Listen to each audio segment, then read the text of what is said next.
Hello les amis, j'espère que vous allez bien. Bienvenue dans ce nouvel épisode. Je me présente, Ben Toubab, je suis auteur-illustrateur. Je fais du conte illustré, du jeu de société, du livre illustré, du roman illustré, un petit peu de bande dessinée, un petit peu de tout quoi.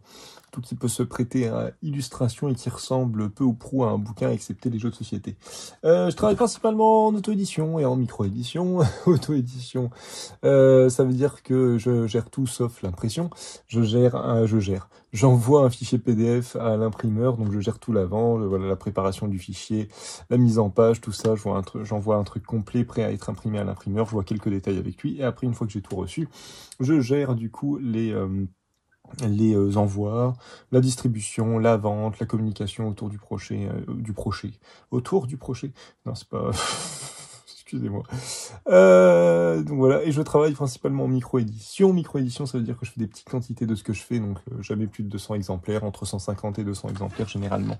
Parce que je tourne à peu près à un projet par an. Voilà, voilà. Qu'est-ce qu'on va faire aujourd'hui, les amis? Qu'est-ce qu'on va faire? On va tester une chose que j'avais oublié de tester avec les colibris, mais que j'avais plus ou moins testé, vous allez comprendre un peu où je vais en venir. Je voudrais essayer de faire entre guillemets, en tout cas, une base d'aquarelle avec les colibris. Qu'est-ce que les colibris, les amis? Ça fait un moment que j'en ai pas reparlé, pourtant c'est une peinture que j'affectionne particulièrement. Si je la mets à l'envers, ça va pas aller. C'est la gamme Tattoo de chez Colibri. Colibri, c'est un fabricant de peinture français qui fait des peintures sans solvant, sans soudeur, sans COV. COV, je ne sais plus ce que ça veut dire. Ce sont des peintures écologiques et biosourcées, en fait, concrètement. C'est une peinture qui ressemble un peu à de l'acrylique, vous allez voir, mais qui a l'avantage d'être sans plastique. Et liés, en fait, les pigments sont liés avec une résine naturelle, dont on n'a pas plus de détails, mais voilà un petit peu pour l'idée. Et qui ressemble à de l'acrylique, mais de l'acrylique un petit peu liquide. Vous allez voir, c'est pas trop de l'acrylique un peu épaisse comme on pourrait avoir, par exemple, chez l'abstract de chez Sennelier ou la basique de chez Liquitex. Voilà, on n'est pas sur une épaisseur telle. Je les ai déjà testés plusieurs fois, j'ai fait pas mal de vidéos dessus. Et du coup, j'en avais fait des encres acryliques et je me suis dit là, ce serait marrant de faire une base d'aquarelle et de revenir après avec je vais y arriver, avec de la colibri mais un petit peu plus chargée, un peu plus épaisse, notamment le blanc et le jaune pour avoir des choses un peu plus marquées, un peu plus intéressantes en termes d'opacité. Donc voilà, je pensais que je l'avais fait, en fait, j'ai pas l'impression de l'avoir fait jusque-là. Donc voilà, donc on va tester ça, les amis. On va se faire ça sur le torchon de chez Fabriano, le torchon Fabriano, 25% coton, qui a un petit papier aquarelle que j'affectionne pas mal aussi, qui a une très belle pigmentation, un très beau rendu, et puis un grain un peu nuage, un peu comme ça, qui est très très agréable à utiliser. Donc je me suis dit que ça pourrait être sympa de faire ça avec ce type de carnet. Voilà, les amis, on va utiliser la gamme Stradivarius de chez Raphaël. C'est du synthétique imitation martre Kolinsky, qui a surtout l'avantage, alors eux ils disent une imitation martre, moi je trouve qu'on est entre deux, moi je trouve qu'on est entre de la martre et alors j'allais dire du petit gris, on est à des années-lumière du petit gris, mais on a une belle rétention. Vous allez voir, je les avais déjà testés, ceux-là aussi, si ça vous intéresse, n'hésitez pas à aller jeter un œil sur les vidéos, sur ma chaîne. Il y en a pas mal.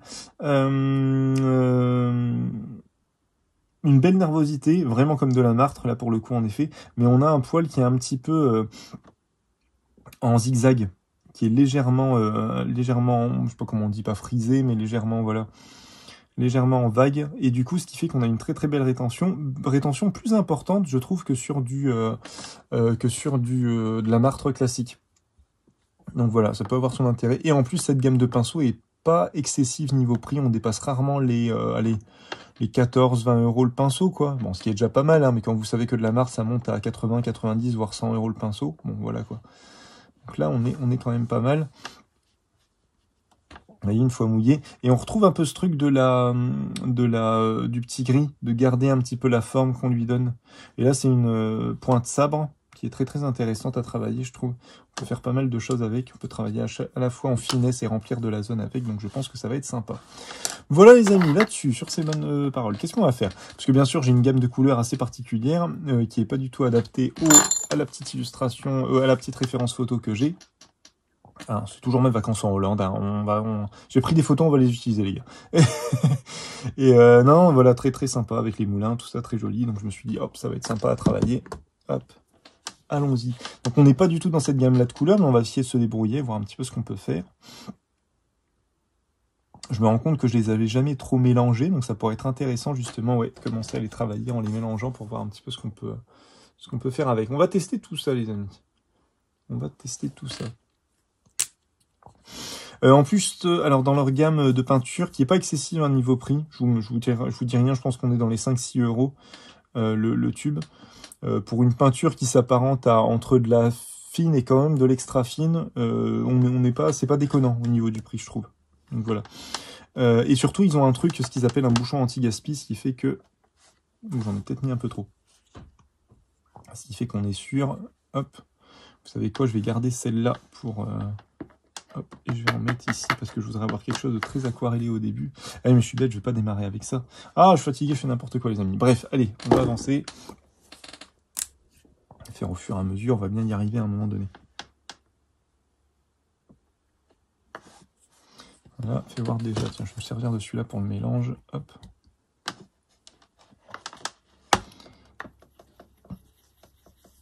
Ouais, on va obtenir un vert un peu pastel. Je pense que tout sera un petit peu pastel, mais ça va être quand même intéressant, je pense, à utiliser. Il y a un petit peu. Qu'est-ce que je peux prendre pour... hop, est-ce que je prends ça, tiens, ouais.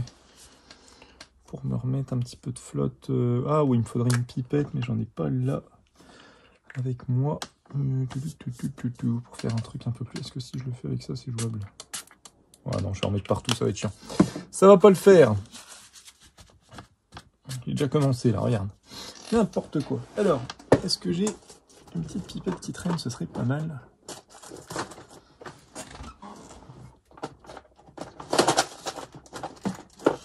Ah ah! Voilà les amis, voilà. Ça sera quand même plus... Bon alors, hein, on est sur du petit chimiste là, mais ce sera quand même plus intéressant. Je vais essayer d'en fait, là ce que je vais faire, putain si je détaille rien, ça sert à rien, de faire une vidéo. Coco, je vais essayer de faire une petite gamme de couleurs prêt à l'emploi, comme ça que je vais pouvoir utiliser assez facilement.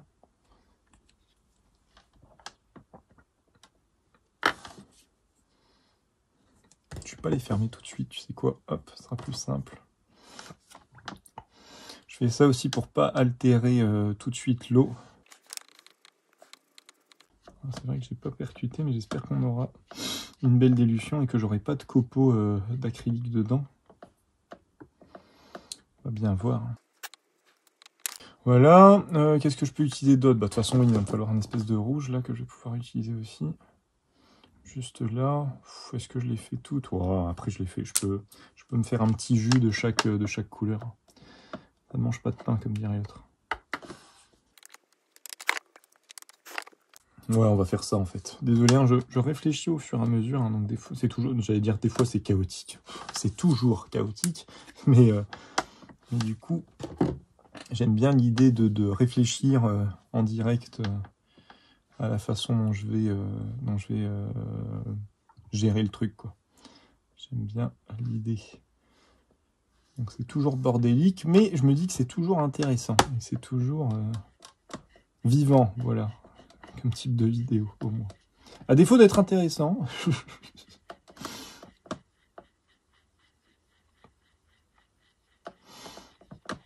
Bon, je crois que ça, je l'avais jamais vraiment fait avec les colibris. On peut déjà voir qu'elle se dilue vraiment facilement. Et j'ai pas l'impression qu'elle fasse... là où qu'elle fasse des copeaux. Moi, ce que j'ai souvent eu avec les acryliques, que ce soit des bonnes acryliques ou des acryliques bon marché, hein, c'est qu'on a ce principe un peu d'acrylique, ouais, qui va finir par faire des petites particules. Donc là, on va voir. Hein, là, c'est vrai que je dis ça parce que là, j'ai l'impression que ça fait pas de particules, mais peut-être que ça va en faire. Que je vais... Ah, là, je les vois. Là, je vois qu'il y a des petites particules. Alors, est-ce qu'elles vont facilement se diluer? Ça se trouve, alors, ça, on n'est pas à l'abri d'un truc foireux, hein, les amis. Hein. Ça se trouve, ça va pas le faire. Hein. Parce que c'est pas fait pour. Hein. Elles sont pas... Là, en fait, j'ai testé pas mal de choses avec les colibris. Et du coup, à chaque fois, j'essaye de pousser le truc un peu jusqu'au bout. Mais je me dis que ouais, les travailler un peu en aquarelle, ça je l'ai pas encore fait, et je pense que ça peut vraiment être intéressant de voir un peu ce qu'elles ont dans le ventre de ce côté-là, si elles se diluent bien. Et c'est marrant, je suis en train de me dire, ça me fait penser au Cobra, que j'ai testé aussi les huiles, de la peinture à l'huile qui se travaille que à l'eau, et pas avec un médium. J'ai l'impression qu'on est sur le même type de liant, les amis, parce que, enfin en tout cas la même base, parce que l'eau devient blanche. Je percute ça. Si vous travaillez avec une acrylique basique ou n'importe quelle peinture, l'eau va se teinter de la couleur que vous donnez. Alors que là, voilà, j'ai toutes les couleurs qui sont sorties là, et à chaque fois, on a cette espèce de dilution un peu blanchâtre. Et je pense que c'est la résine végétale utilisée qui doit avoir ce rendu un peu blanc, comme ce qu'on peut avoir avec une colle. Il y a des colles un peu végétales comme ça dont voilà le liant est blanc quand il est au contact de l'eau. Je me dis qu'on ne doit pas être loin en termes de liant, on ne doit pas être loin les copains. Bon voilà, j'ai mes jus à proprement parler. Maintenant, je vais essayer de faire un petit peu de construction avec. Je vais partir sur une couleur à peu près claire. De toute façon là, ouais, qu'est-ce qu'il me fallait d'autre? Est-ce que je dois, parce qu'il m'en reste un de vide, est-ce que je refais un mélange de quelque chose où on est bon? J'ai l'impression qu'on est bon les copains. Vous savez quoi, je vais prendre un bleu, hop, pour faire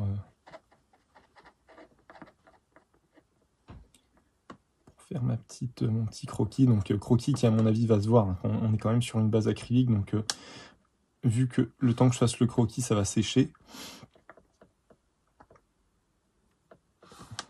Je vais essayer de faire un petit croquis pas trop moche.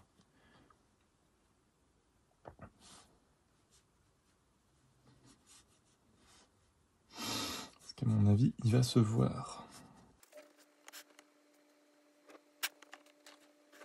L'idée, voilà, c'est de faire une première couche un peu légère avec les différents jus que j'ai là, pour avoir quelque chose d'à peu près harmonieux au niveau de la teinte et tout ça, et après de revenir avec quelque chose d'encore un peu aquarellé, et en dernier, vraiment revenir avec une peinture un peu plus acrylique, un peu plus chargée. Et je pense que l'association peut être intéressante. Je pense que le rendu des deux ensemble peut être pas mal. Je pense, hein. Attention, si ça se trouve, ça va pas être probant. On verra bien. Mais ouais, j'avais fait des tests du coup en les faisant en encre acrylique. Ce que j'avais fait, c'est que je les avais mis dans des pots, je les avais dilués à l'eau et je les avais remués et les laisser surtout poser pendant un moment, parce que c'est facile de faire un jus comme ça, mais est-ce qu'il peut se tenir comme ça dans la durée, dans le temps, sans s'altérer, sans repartir justement en copeaux, sans voilà ce genre de choses. Je fais un bâtiment beaucoup trop grand, c'est pas grave. Hop, hein, on s'adaptera. Bref, voilà quoi. Et du coup, ça tient. En encre acrylique, ça tient. Alors pour l'instant, je pense que c'est dû aux couleurs que j'ai, qui sont un petit peu pastel et tout ça. À chaque fois, je dis qu'il faut que je m'en rachète, et je prends jamais le temps de le faire, parce qu'à chaque fois, je pars sur d'autres trucs. Du coup, il faut que je m'en rachète. Voilà, je le dis, il faudra que je le fasse. Et parce qu'elles sont vraiment bien. Et puis oui, c'est ça, à chaque fois que je dis, je me disais, j'oubliais quelque chose par rapport au colibri. L'intérêt aussi de partir sur ce genre de peinture, au-delà du côté économique qui est déjà très très intéressant, hein, dans un premier temps, c'est que du coup vous avez une palette de couleurs, vous avez un nuancier chez Colibri que vous retrouvez pas ailleurs, quoi. Vous avez, vous voyez, ces teintes-là, c'est pas des teintes classiques de peinture acrylique, de beaux-arts ou ce genre de choses. On est plus sur des teintes à la base. Ils font de la peinture un peu bâtiment, hein. Ils font de la peinture un peu bâtiment pour écologique, toujours pareil, hein, toujours dans le même esprit. Mais du coup, voilà, qui est pas dans le même esprit. Et du coup, en peinture bâtiment, tout ça pour dire, je vais y arriver, faire une phrase française à peu près. Dans les peintures bâtiment, on a justement des coloris assez atypiques, c'est d'ailleurs généralement comme ça que les marques se distinguent, hein, en faisant des teintes assez spécifiques. Là où généralement en peinture, c'est la qualité de la peinture. En peinture beaux-arts, c'est la qualité de la peinture qui est entre guillemets prévaut. Et généralement, on a à peu près le même nuancier. On va retrouver du outremer, du jaune primaire, du cyan, du magenta, du rouge pyrrole, enfin bref, je vais pas vous faire tout le nuancier, mais vous voyez un peu l'idée, quoi. Chose qu'on a moins, chose qu'on retrouve un peu moins en peinture bâtiment, quoi. Donc je me dis, ça peut être intéressant si vous voulez des couleurs qui changent un peu du quotidien. Et en plus, voilà, peinture écologique, donc voilà, tout intérêt à aller là-dedans. Et franchement, vous pouvez aller voir les différentes vidéos que j'ai fait dessus, on est quand même sur une peinture de très très bonne qualité, moi que je trouve très intéressante. Je peins pas mal à l'acrylique, hein, je fais encore pas mal de toiles, c'est beaucoup des commandes que je fais plus trop de toiles pour moi. Mais du coup, on a un rendu qui est vraiment très très intéressant. Je sais que je le dis souvent, hein, très très intéressant.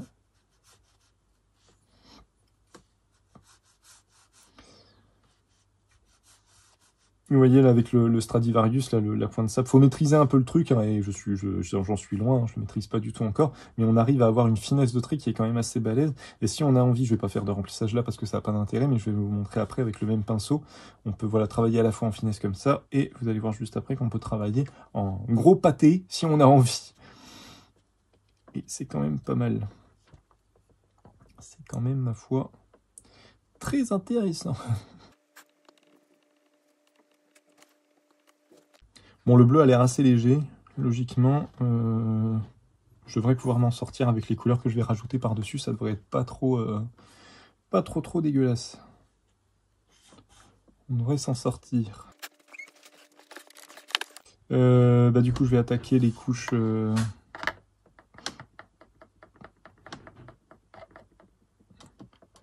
les couches plus chargées. Je vais direct faire le bleu tout de suite, en essayant de les diluer un petit peu à l'eau. Et ben allons-y. Hein. Hop. C'est là qu'on va vraiment se rendre compte s'il y a du pigment qui se balade, s'il y a du pigment, s'il y a des copeaux qui se baladent, s'il y a des petits... J'ai pas l'impression. Là, à première vue, j'ai l'impression qu'on est sur quelque chose d'assez uni, d'assez homogène. Et surtout, on va vite voir, on va vite se rendre compte si... si on peut la travailler... en la laissant sécher un petit peu, si ça s'amalgame bien, voilà comment ça fait, quoi. Là, comme je suis pas du tout dans les teintes de base, je vais peut-être rajouter une petite pointe de violet pour essayer de teinter un peu le ciel, lui donner un côté un peu plus foncé.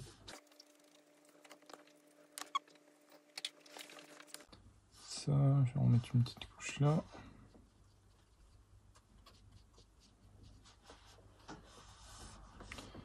Ensuite, j'ai du bleu un petit peu ici aussi. En fait, il va me manquer des couleurs un peu plus foncées, hein, là-dessus. Un peu le souci. Je vais foncer avec le violet, du coup, même si c'est pas... bon.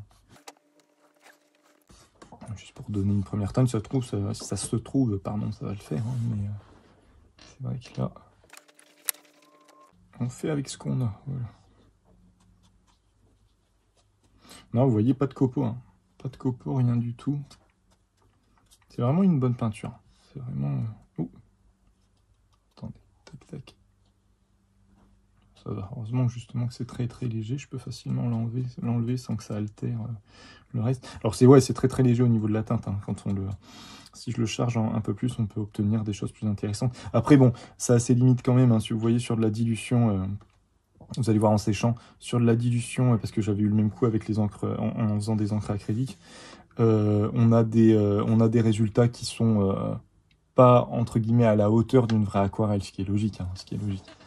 Mais voilà, c'est déjà quand même, c'est déjà pas mal, hein. C'est déjà vraiment bien. On est vraiment sur un truc très intéressant en termes de rendu, quoi.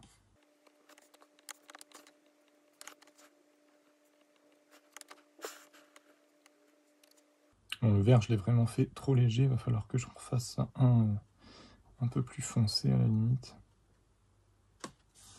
Pour qu'il se voit un peu plus, parce que là, c'est trop petit. Ça, qu'est-ce que je peux faire encore, tiens. Bon, ça va faire un côté, j'allais dire psychédélique, ou alors plutôt fantaisiste au niveau des couleurs. Et là, j'ai que ça sous la main.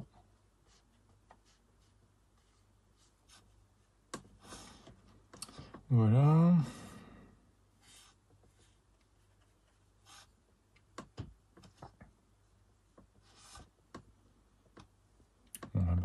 pareil, je vais pouvoir le faire dans le jus un peu violet. Hein.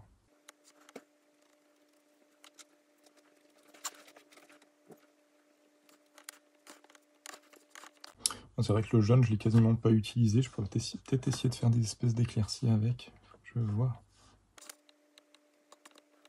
Ah, et puis on peut... Alors à mon avis, une fois qu'elle est sèche, mais on peut quand même bien la retravailler. On peut la laisser un peu poser, la retravailler après. Il y a une petite dilution, c'est pas moche, hein, c'est pas moche. Ah, j'avais oublié celui-là.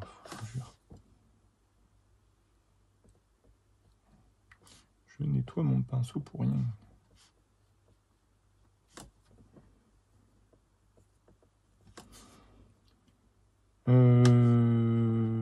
Hop. Vous voyez, là, cette couche-là, je l'avais posée depuis un petit moment, puis on peut quand même la retravailler. Oh, c'est rigolo au niveau des couleurs. Bon, voilà, si là, je me fais du coup... Est-ce que je reste avec celui-ci où je passe... Peut-être ici. Ah, il faudrait ici, il faut juste que je fasse le jaune. Alors, attendez, ce que je vais faire, c'est que je vais... À mon avis, ici, je remets un coup de bleu là-dedans.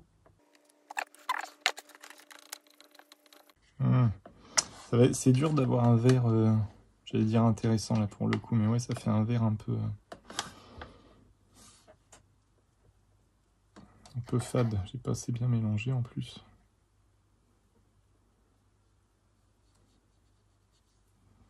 Écoutez, après ça ira.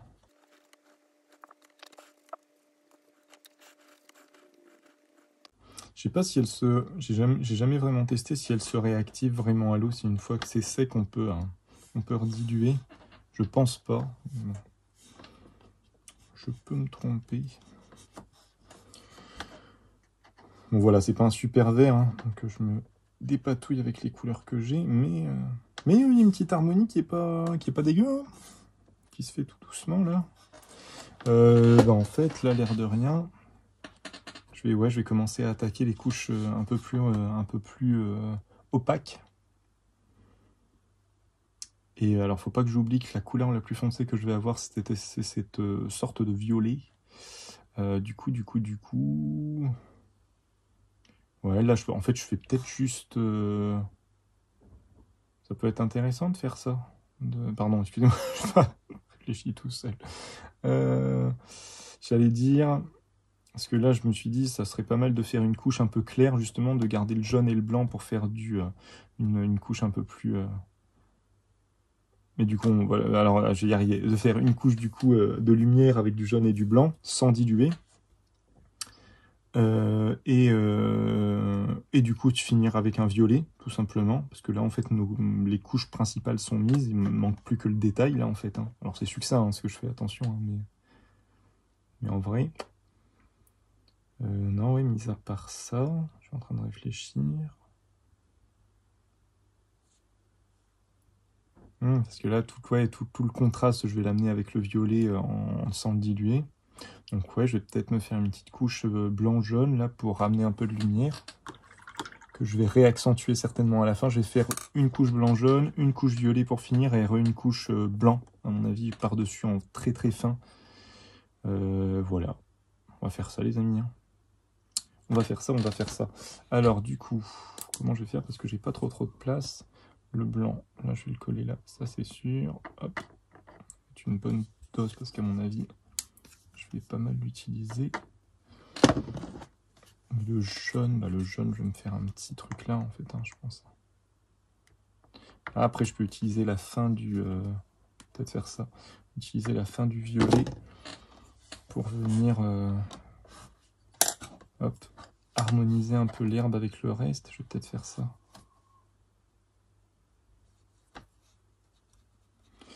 Pareil, c'est pas... Alors, faut se méfier parce que je pense par contre que comparé à l'aquarelle, si je fais trop de mélange de couches, on va obtenir un truc un peu marron moche, un peu terne assez rapidement. Donc, faut que je me méfie quand même.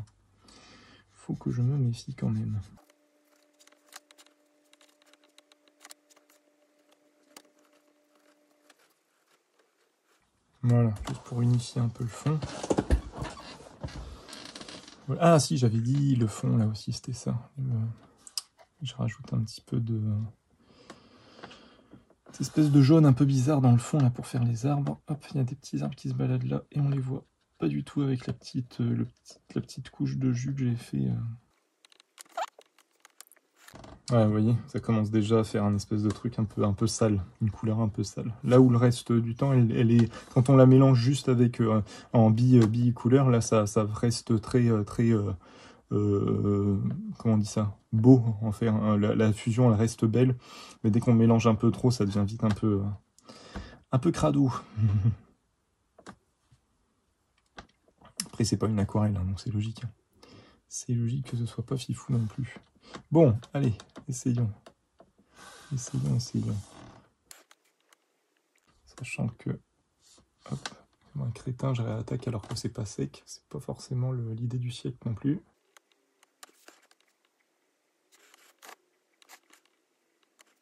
Je me dis par contre, alors on n'a pas le... entre guillemets, on perd. On a quand même une belle diffusion, mais on n'a pas une diffusion, on n'a pas des fusions de couleurs optimales comme on peut avoir en aquarelle. Mais par contre, ce qu'on gagne par rapport à l'aquarelle, c'est de pouvoir jouer sur l'opacité et sur la charge un peu de la couleur, quoi, sur le fait d'avoir des couleurs beaucoup plus, ouais, voilà, beaucoup plus opaques. Hop, je l'ai pas fait dans le bon sens, c'est chier. Hop, je parle en même temps. Des couleurs beaucoup plus opaques, beaucoup plus chargées et couvrantes, voilà. Chose qu'on n'a pas du tout, enfin, c'est même pas forcément le but d'ailleurs en aquarelle. C'est que du jeu de superposition et de lavis successifs. Mais du coup, là, ouais, ça peut être intéressant de pallier à ça avec l'opacité d'une acrylique qui est assez fine justement pour facilement se diluer dans l'eau.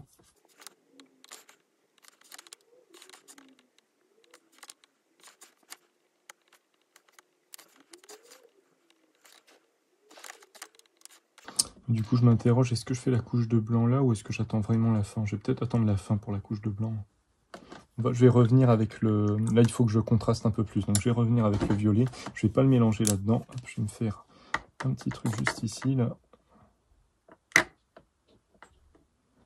Ça devrait suffire. Hop.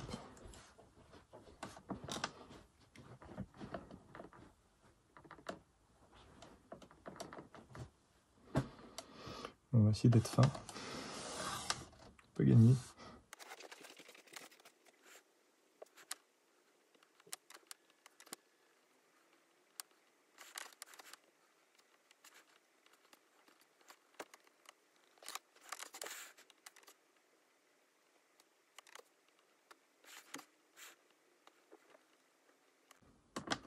Voilà.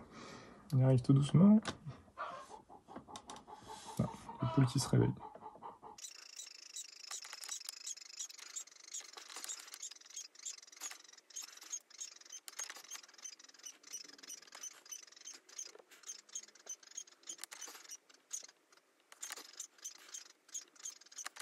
On s'approche plus d'une peinture. Là, je vais essayer de garder au maximum le côté aquarelle sur le côté, mais...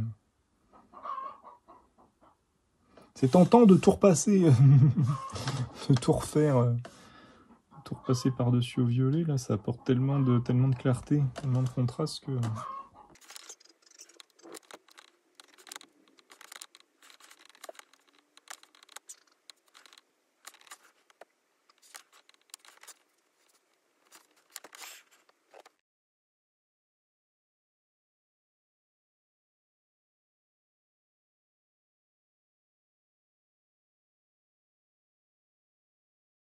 Bon voilà les amis, un petit coup de blanc, et puis on va s'arrêter là. Alors ça reste abstrait, hein, et après voilà, j'essaye de faire, on est combien? On est à 40 minutes, donc ça doit faire vraiment une petite demi-heure que je peins dessus. Je veux pas non plus que ça prenne des plombes. On va se faire un petit coup de blanc. Et puis on va s'arrêter là-dessus, ça ira très bien. Peut-être un peu trop chargé. Quand même que j'arrive à travailler un peu en finesse avec, sinon... ça ne sert à rien.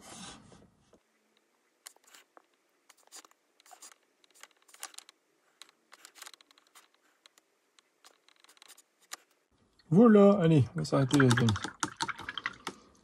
Bon, écoutez, test probant quand même, hein, parce que je pense qu'on peut vraiment pousser le truc à faire vraiment que de l'aquarelle très très légère avec, hein, c'est quand même jouable.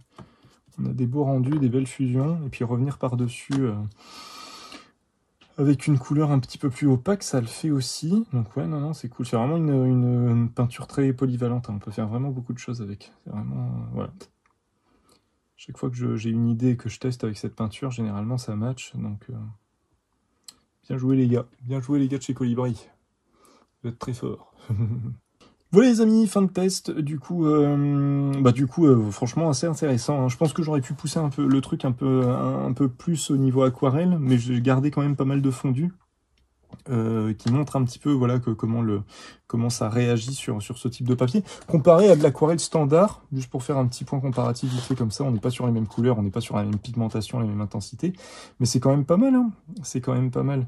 Vu qu'on dilue la couleur, bah on perd l'avantage de l'aquarelle, c'est qu'on peut avoir des couleurs diluées très très saturées, très très comment on peut dire, pigmentées au final. Très pigmenté, là forcément je la dilue à l'eau, donc on perd en pigmentation, mais malgré ça on a quelque chose d'assez beau au niveau des fondus, au niveau de la réaction, au niveau de la fusion entre deux. Bon, quand on a tendance à trop fusionner, ça donne des choses un peu sales, mais mis à part ça, il y a des beaux rendus, hein, il y a des beaux, ça s'amalgame assez bien, donc voilà, hein. Bon truc. Peinture Colibri les amis, hein, vous pouvez y aller les yeux fermés, franchement c'est écologique, c'est biosourcé, c'est fabriqué en France, et en plus de ça, voilà, très polyvalente, on peut l'utiliser en tant qu'acrylique, on peut l'utiliser bien sûr sur des sur du meuble, sur un mur, tout ça, ce genre de choses, mais on peut aussi l'utiliser vraiment je sais pas comment expliquer, sur papier, quoi, tout simplement, en illustration traditionnelle, on va dire. Et que ce soit du coup en encre acrylique, en aquarelle ou en acrylique pur, bah, franchement, fonctionne très bien. Rien à dire, les amis. C'est de la bonne cam. Je ne sais plus quoi dire sur la fin. Bon bah voilà les copains, bah, j'espère que ça vous a plu. Si vous avez des questions, des commentaires, si je dis des bêtises pendant cet épisode, faut pas hésiter à me reprendre, c'est comme ça qu'on avance. Et puis moi, en fonction de l'heure à laquelle... 1, 2, 3. En fonction de l'heure à laquelle vous regarderez cette vidéo, je vous souhaite une bonne journée, une bonne matinée, une bonne soirée, une bonne après-midi. Prenez soin de vous, à la prochaine. Salut, salut.